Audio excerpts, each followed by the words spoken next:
अग्निपुराण नाना प्रकारों के दानों का वर्णन। अग्निदेव कहते हैं, वशिष्ठ, अब मैं उनके पास 10 गोए और 1 गौए, जिसके पास 100 गौवे हो वह 10 गौवे, और जिसके पास 1000 गौवे हो वह 100 गौवे दान करे। उन सबको समान फल प्राप्त होता है।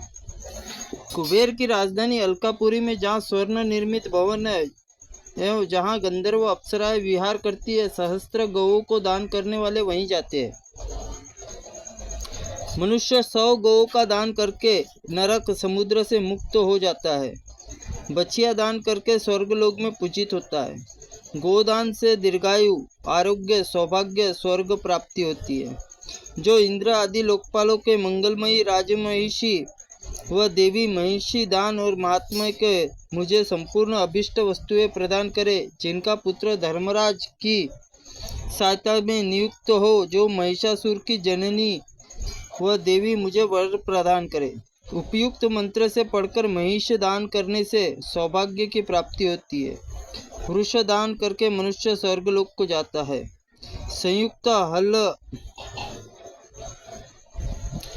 हल पंक्ति नामक दान से समस्त फलों को प्रदान करता है। काठ से बने हुए 10 हलों को पंक्ति में स्वर्णमय पट्ट से परस्पर जुड़ी हो तो प्रत्येक हल के साथ आवश्यक संख्या में बैल भी हो तो उसका दान संयुक्त हलपट्टी नामक दान कहा गया है। वह दान करके मनुष्य स्वर्गलोक में पूजित होता है। ज्येष्ठ पुष्कर तीर्थ में 10 कपिला गौओं को दान करके जाए तो उसका फल अक्षय बताया गया है। पुरुषोत्सर्ग करने से अक्षय फल की प्राप्ति होती है। सांड को चक्र और त्रिशूल अंकित करके यह मंत्र छोड़े, देवेश्वर, तुम 4 चरणों से युक्त साक्षात धर्म और ये तुम्हारी 4 प्रतिमाएं हैं। पितरों, मनुष्य, ऋषियों, पोषण करने वाले वेद मूर्ति वृषभ ना तुम्हारे मोचन से मुझे अमृतमय शाश्वत लोकों की प्राप्ति हुई है। मैं देवगण, ऋषिगण, भूतगण, पितुगण एवं मनुष्य ऋण से मुक्त हो जाऊं। तुम साक्षात धर्म हो। तुम्हारा आश्रय करने वाले, ग्रहण करने वाले जो गति प्राप्त होती है वह नित्य मुझे प्राप्त हो। जिस मृत व्यक्ति के एकादशः पूर्णमासी पाषाणमासी का अर्थात वार्षिक श्राद्ध में वशोत्सर्ग किया जाता है वह प्रेत लोक से मुक्त हो जाता है। 10 हाथ के डंडे 30 डंडे के बराबर भूमि को निर्वर्तन कहते हैं। 10 निर्वृत्य भोजन के गोचर्म संज्ञा है। इतनी भूमि का दान करने वाले मनुष्य अपने समस्त पापों को नाश कर देता है। जो गो, भूमि और स्वर्ण युक्त कृष्ण चर्म को दान करता है वह संपूर्ण पापों को करने वाला ब्रह्मा साज्य प्राप्त कर लेता है। तिल एवं मधु से भरा हुआ पात्र मगध देशीय मान के अनुसार एक प्रहस्त 64 पल कृष्ण तिल का दान करे तो इसके साथ उत्तम गुणों के शैया देने वाले दाता का भोग और मोक्ष की प्राप्ति होती है। अपनी स्वर्णमयी प्रतिमा बनाकर दान करने वाला स्वर्ग जाता है। विशाल गृह निर्माण करके उसका दान देने वाला भोग और मोक्ष दोनों प्राप्त करता है। गृह, मठ, सभा भवन, धर्मशाला, आवास स्थान दान करके मनुष्य स्वर्गलोक जाकर सुख भोगता है। गौशाला बनाकर दान करने वाला पाप रहित होकर स्वर्ग को प्राप्त होता है। यम देवता संबंधी महिष दान करके मनुष्य निष्पाक होकर स्वर्गलोक जाता है। देवता सहित ब्रह्मा, शिव, विष्णु, बीच में पाशधारी यमदूत और स्वर्णमर्दी मूर्तियों को स्थापित करके यमदूत शीर छेदन करे, फिर मूर्ति मंडल का ब्राह्मण को दान कर दे। ऐसा करने से दाता स्वर्गलोक का भागी होता है, किंतु इस त्रिमुख नामक दान को ग्रहण करके द्विज पाप का भागी होता है। चांदी का चक्र बनवाकर उसे जल में रखकर उसे निमित्त होकर होम करे, पश्चात चक्र ब्राह्मण को दान कर दे। यह महान काल चक्र दान माना गया है। जो अपने वजन के बराबर लोहे का दान करता है वह नरक में गिरता है। जो 50 पल का लोह दंड वस्त्र ढककर ब्राह्मण को दान करता है वह यम दंड के भय नहीं होता। दीर्घायु इच्छा रखने वाला मृत्युंजय उद्देश्य से फल, मूल और द्रव्य के साथ अथवा पृथक पृथक दान करे। कृष्ण तिल पुरुष निर्मित करे, उसे चांदी का दास सोने की आंखें हो। वह मालाधारी दीर्घायु पुरुष दाहिने हाथ में खड्ग और उठाए हुए लाल रंग का वस्त्र धारण करे। जपा पुष्पों से अलंकृत शंख की मालाओं से विभूत होकर चरणों में पादुकाएं हो और पार्श्व भाग में काला कंबल हो। काल पुरुष बाएं हाथों में मांस पिंड लिए हो।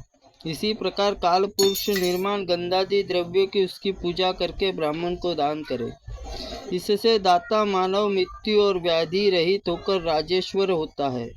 ब्राह्मण को 2 बैल का दान देकर मनुष्य भोग और मोक्ष प्राप्त कर लेता है। जो मनुष्य स्वर्ण दान करता है वो संपूर्ण अभिष्ट वस्तुओं को प्राप्त कर लेता है। स्वर्ण के दान से प्रतिष्ठा के लिए चांदी दक्षिणा विहित और अन्य दानों की प्रतिष्ठा के लिए स्वर्ण की दक्षिणा प्रशस्त मानी गई है। स्वर्ण के सिवा रजत, ताम्र, तंडुल और धान्य दक्षिणा के लिए विहित है। नित्य श्राद्ध और नित्य देव पूजन इन सबकी दक्षिणा की आवश्यकता नहीं है। पितु कार्य में रजत दक्षिणा धर्म है। काम और अर्थ कर्म सिद्ध करने वाली भूमि का दान देने वाला महाबुद्धिमान मनुष्य स्वर्ण, रजत, ताम्र, मणि और मुक्ता इन सबका दान कर लेता है, अर्थात इन सभी दानों में पुण्य फल पा लेता है। जो पृथ्वी दान करता है वह शांत अनंतकरण वाला पुरुष पितृलोक में भी स्थित पितरों और देवताओं के देवलोक में निवास करने वाला देवताओं के परिपूर्ण तुप्त कर देता है। शय्य स्थाली, शाली, खरवट, ग्राम और खेटक, 100 निर्वतन अधिक या उससे भी आधे विस्तार के बने हुए गृह आदि अथवा गोचर्म 10 निर्वतक माप की भूमि का दान करके मनुष्य सब कुछ पा लेता है।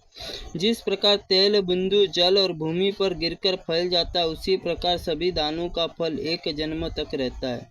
स्वर्ण, भूमि, गौरी, कन्या दान फल 7 जन्मों में स्थिर रहता है। कन्यादान करने वाला 21 पीढ़ियों को नरक में उद्धार करके ब्रह्मलोक प्राप्त होता है। दक्षिणा सहित हाथी दान करने वाला निष्पाक होकर स्वर्गलोक जाता है। अश्वदान देकर मनुष्य दीर्घ आयु, आरोग्य, सौभाग्य, स्वर्ग को प्राप्त कर लेता है। श्रेष्ठ ब्राह्मण दासी दान करने वाला अप्सराओं को लोक में जाकर सुख भोग करता है। जो 500 पल तांबे की थाली या 250 पल 125 पल के उसके भी आधे पलों की बनी थाली देता है वह भोग मोक्ष का भागी होता है। बैल से युक्त शकट दान करके मनुष्य विमान द्वारा स्वर्गलोक को जाता है। वस्त्र दान से आयु, आरोग्य, अक्षय, स्वर्ग की प्राप्ति होती है। धान, गेहूं, अग्रहीन, चावल और जौ आदि का दान करने वाला स्वर्गलोक को प्राप्त करता है। आसन, धातु निर्मित पात्र, लवण और सुगंधित युक्त चंदन, धूप और तांबुल, लोहा, चांदी, रत्न और विविध दिव्य पदार्थों का दान मनुष्य भोग और मोक्ष प्राप्त कर लेता है। तिल और तिल पात्र दान देकर मनुष्य स्वर्ग सुख का भागी होता है। अन्न दान से बढ़कर कोई दान न है, न था, न होगा, न रहेगा। हाथी, अश्व, रथ और दास गृहादि दान करके अन्न दान की 16वीं कलाओं के समान ही मानी गई है। जो पहले बड़ा से बड़ा पाप करके फिर अन्नदान कर देता वो संपूर्ण पापों से छूटकर अक्षय लोक पा लेता है। जल और प्याऊ दान देकर मनुष्य भोग और मोक्ष दोनों सिद्धि कर लेता है। शीतकाल में मार्ग में आदि में अग्नि काष्ठा दान करने से मनुष्य तेजो युक्त होता है और स्वर्गलोक देवता गंधर्वों की अप्सरा द्वारा विमान में सेवित होता है। धृत, तेल, लवण दान से सब कुछ मिल जाता है। छत्र, पादुका, काष्ठ आदि का दान में स्वर्ग सुखपूर्वक निवास करता है। प्रतिपदा आदि पुण्यमयी तिथियों को विष्कुंभ आदि योगों में, चैत्र मासों में, सत्व सारंभ में, अश्विनी आदि नक्षत्रों में विष्णु, शिव, ब्रह्मा, लोकपाल आदि अर्चना करके दिया गया हुआ दान महाफलप्रद है। वृक्ष, वृद्धान, भोजन, वाहन आदि पैरों में मालिश के लिए तेल आदि से देकर मनुष्य भोग और मोक्ष प्राप्त कर लेता है। इस लोक में गौ, पृथ्वी पर विद्या का दान ये तीनों के फल के समान है। वेद विद्या दान करके मनुष्य पाप रहित होकर ब्रह्मलोक में प्रवेश करता है। जो योग शिष्य ब्रह्म ज्ञान प्रदान करता है उसमें मानो सप्तद्वीप तो पृथ्वी का दान कर दिया। जो समस्त प्राणियों को अभय दान देता है वो मनुष्य सब कुछ पा लेता है। पुराण महाभारत रामायण के लेखक में उन पुस्तक को दान करने मनुष्य भोग और मोक्ष की प्राप्ति कर लेता है। जो वेद आदि शास्त्र नित्य गीत और अध्यापन करता है वह स्वर्गगामी होता है। उपाध्याय की वृत्ति और छात्रों को भोजन आदि देता है वो उसमें धर्म कमादि पुरुषार्थ स्पर्धी मनुष्य ने क्या नहीं दिया है। सहस्त्र वाजपेय यज्ञों को विविध पूर्वक दान देने से जो फल होता है विद्या दान से मनुष्य संपूर्ण फल प्राप्त कर लेता है। इसमें तनिक संदेह नहीं है। जो शिवालय विष्णु मंदिर सूर्य मंदिर ग्रंथ वाचन करता है वह सभी दानों का फल प्राप्त करता है।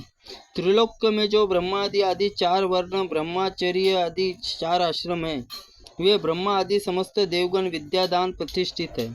विद्या कामधेनु विद्या उत्तम नेत्र है। गांधर्व उपवेदों में दान करके मनुष्य गंधर्वों के प्रमुदित होता है। वेदांगनाओं से दान स्वर्गलोक प्राप्त करता है। धर्मशास्त्र से दान और धर्म के सानिध्य प्राप्त होकर दाता प्रमुदित होता है। सिद्धांतों के दान से मनुष्य निसंदेह मोक्ष प्राप्त करता है। पुस्तक प्रदान करने से विद्या दान फल प्राप्ति होती है। इसलिए शास्त्रों और पुराणों में दान करने वाला सब कुछ प्राप्त कर लेता है। जो शिष्य को शिक्षा दान करता है पुंडिकर कयाग का फल प्राप्त करता है। जीविका दान करे तो फल अंत में नहीं होता है। जो पितरों अक्षय लोकों की प्राप्ति करना चाहते हैं इस लोक में सर्वश्रेष्ठ प्रिय लगने वाले समस्त पदार्थ पितरों के उद्देश्य से दान करना चाहिए। जो विष्णु शिव और ब्रह्मा देवी गणेश और देवताओं की पूजा करके पूजा द्रव्य ब्राह्मण को दान करता है वह सब कुछ प्राप्त कर लेता है। देव मंदिर देव प्रतिमा निर्माण कराने वाले समस्त अभिलाषित वस्तुओं को प्राप्त कर लेता है। मंदिर में झाड़ू बुआरी प्रलाक्षण करने वाला पुरुष पाप रहित होकर जाता है। देव प्रतिमा के सम्मुख विविध मंडलों का निर्माण करके मंडपाधिक होता है। देवता गंध पुष्प दीप नैवेद्य प्रदक्षिणा घंटा ध्वजा चंदोवा वस्त्र समर्पित करने से उनके दर्शन करने से सम्मुख गाने बजाने से मनुष्य भोग और मोक्ष दोनों प्राप्त करता है। भगवान कस्तूरी सिंहल देशीय चंदन अगुर कपूर मुस्त आदि सुगंधित द्रव्य और विजय गुगल समर्पित करे तो संक्रांति आदि के दिन प्रहस्त धूत स्नान करके मनुष्य सब कुछ प्राप्त कर लेता है। स्नान 100 पल और 25 पल का अभंग मानना चाहिए। महास्नान 1000 पल का होता है। भगवान जल स्नान कराने से 10 अपराध, दुग्ध स्नान कराने से 100 अपराध, दुग्ध और दधी दोनों से स्नान कराने से सहस्त्र अपराध, धूत स्नान कराने से 10,000 अपराध विनष्ट हो जाते हैं। देवता के उद्देश्य से दासी दासी अलंकार गौ भूमि हाथी घोड़े सौभाग्य द्रव्य देकर मनुष्य धन और दीर्घायु युक्त होकर स्वर्गलोक को प्राप्त होता है। इस प्रकार आदि आग्नेय महापुराण में नाना प्रकार के दोनों महामहिमा वर्णन नामक 211वां अध्याय संपूर्ण हुआ। त्रुटिपूर्ण वाक्य के लिए भगवंत आप हमें क्षमा करें, इसलिए हम आपसे क्षमा प्रार्थनीय हैं।